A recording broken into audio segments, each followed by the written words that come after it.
Tactical 40K. I mentioned in a video before that I thought that, the detachment thing for the Raven Guard that might be coming out in the new edition. Well, there's been some interesting, all of a sudden I started seeing a lot of videos. They were kind of talking about similar thing. I'm not saying, they're saying that there's going to be more like detachments in the new codex. All of a sudden I seen that. I didn't come up with that through them. I came up with that independently by reading that rules commentary that was published when all the rules first come out. I just happened to see that example and it kind of led me to believe that. That's where I derived it from. So it's pretty interesting. But anyway, I wanted to talk about my 1,000-point Raven Guard list that's going to compete in a local, whatever, little tournament thing here, because they're just starting their their Warhammer whatever group, because the guys started just carrying Warhammer, so people are just starting to get into the game. And the store I was talking about originally is like 50 miles away. This one's like 5, so I'm really going to help them out and like try to play some games. But anyway, so they wanted to start at like a 1,000-point list. There's a couple guys that can maybe muster a 2,000-point army. I don't even think I'm one of them. Well, I guess I could, but I can barely. I think I'm like 1850 or something like that if I maxed everything out, because I'm still waiting on getting a few things that I need for that 2,000-point army. But for now, I got a 1,000-point army ready to go. I'm going to give you that list right now. And granted, is this the most competitive list? No, it's not. I've got to keep it a little more Raven Guardy because I want that a little bit of fluff. If you're going to call yourself Raven Guard, there's certain things you kind of got to take, even though they're not the best. I guess you don't have to, but just to stick along with it. Now, there is a saying in the military community that you go to war with the army that you have, not the army you want. So I'm kind of approaching it in that regard. It's like, well, this is the army that I have. One, financially, but two, just to keep the Raven Guardish, and then we'll see what happens as we go further, especially if we get that codex with some Raven Guardy detachment. Doesn't mean the Gladius task force might be the way to go when it comes to detachments. But anyway, let's get into it. So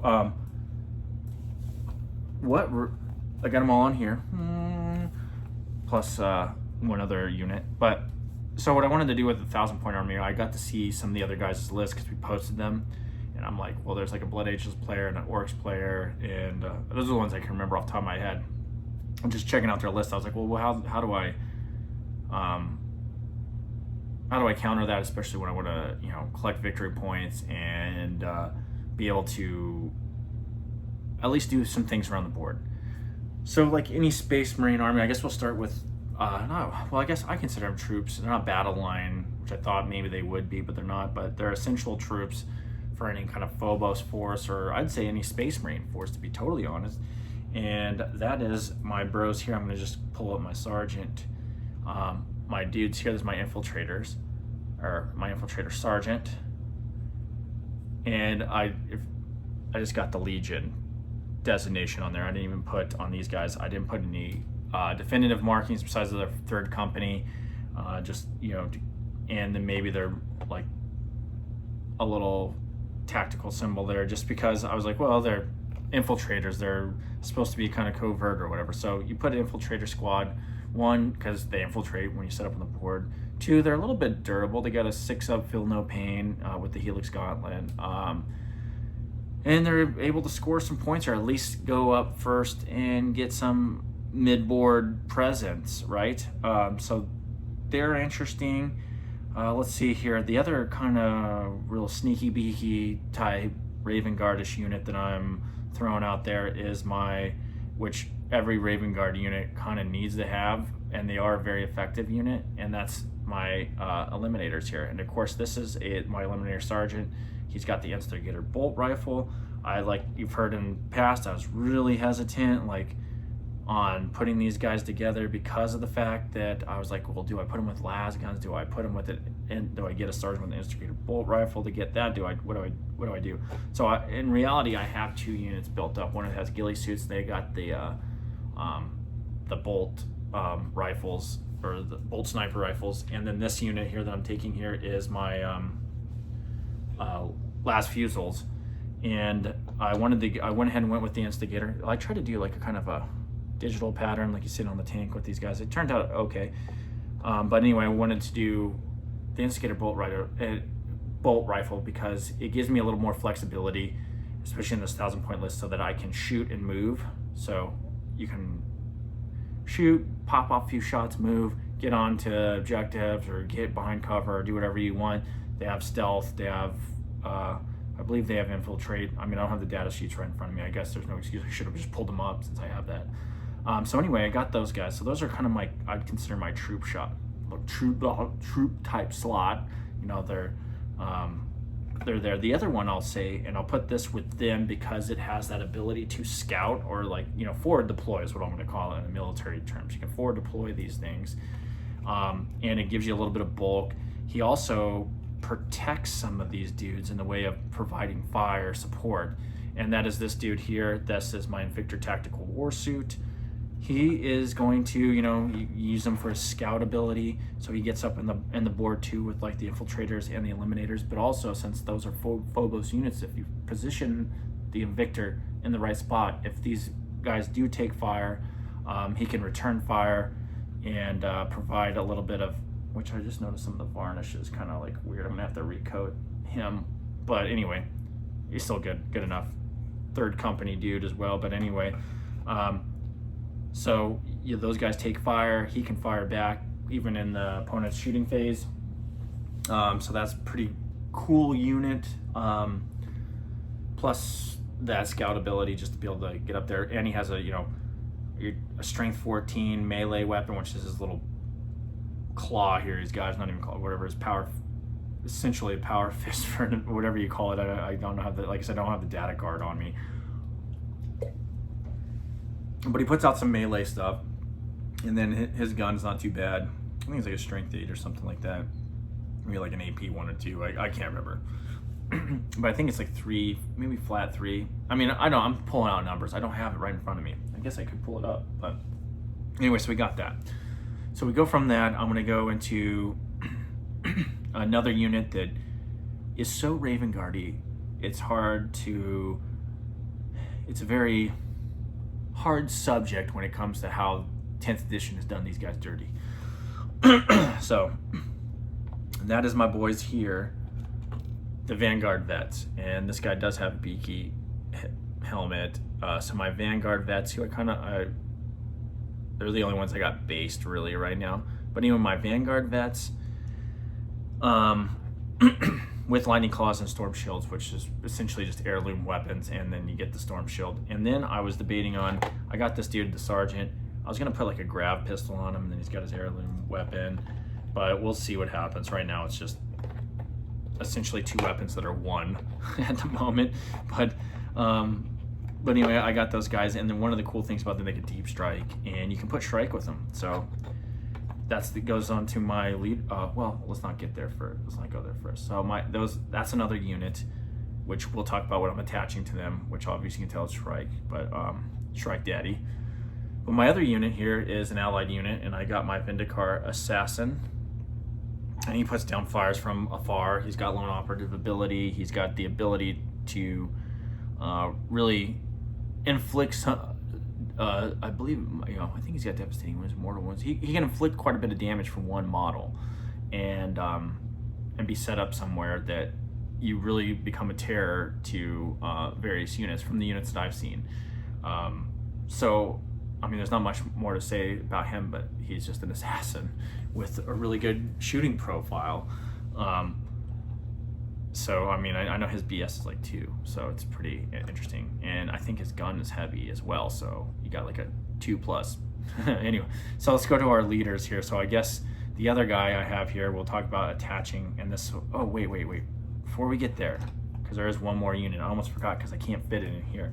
So remember, for our heavy support unit, we got our Lancer, which, like I said, for points, 145 points, it's hard to go wrong with a Gladiator setup in your Raven Guard army, or in any Space Marine army. So 145 points, you're getting a straight 16 gun.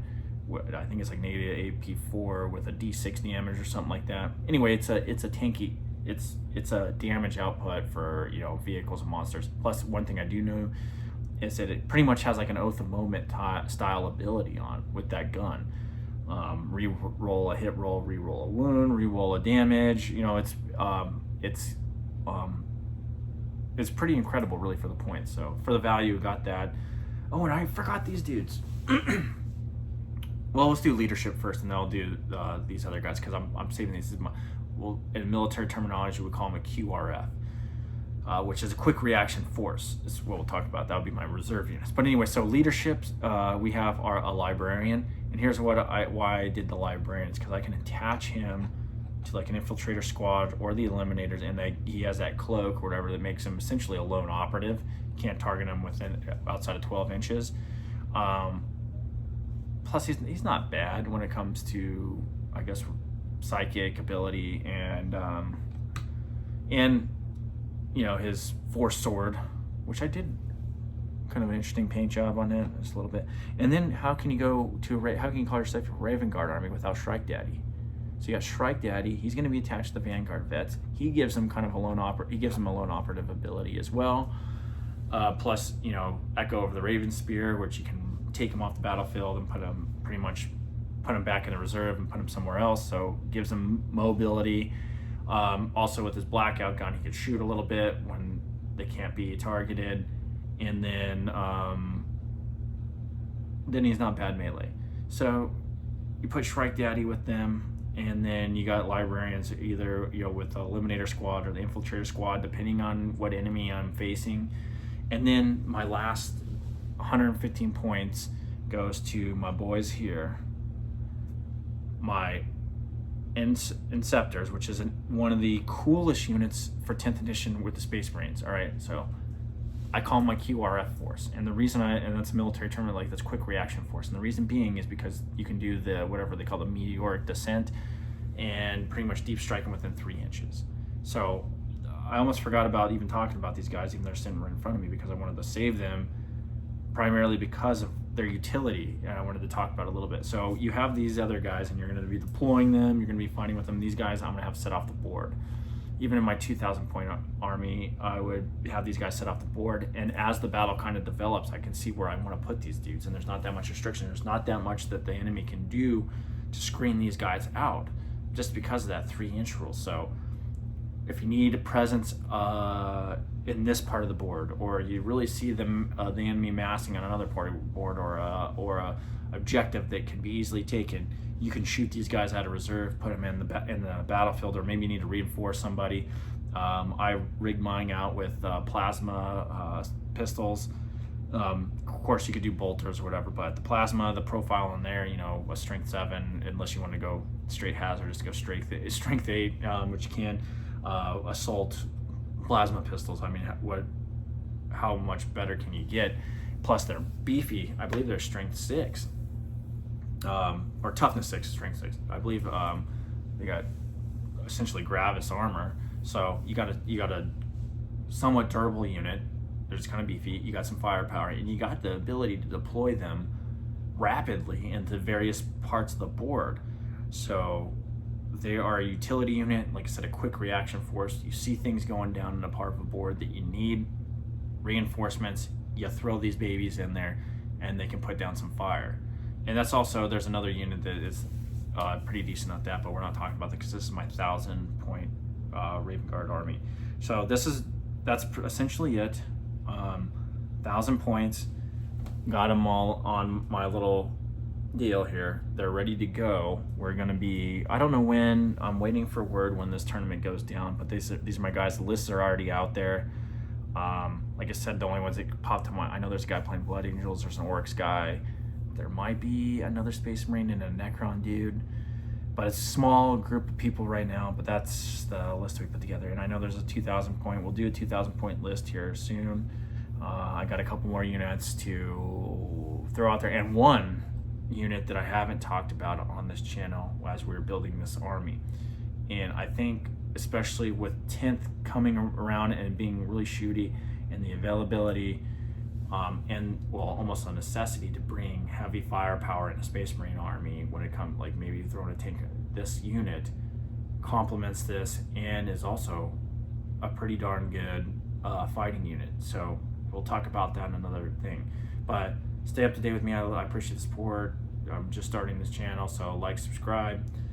We will be doing a lot more here soon, but as this develops. Like I said, we're going to support this local store. We're going to buy stuff from them. We're going to play there. We're going to maybe shoot some videos from there. We're going to do all sorts of stuff in order to grow this and help this dude out, since he's beginning to carry a lot of 40K stuff and Age of Sigmar, but I haven't gotten into that game yet, so we're Beaky Boys.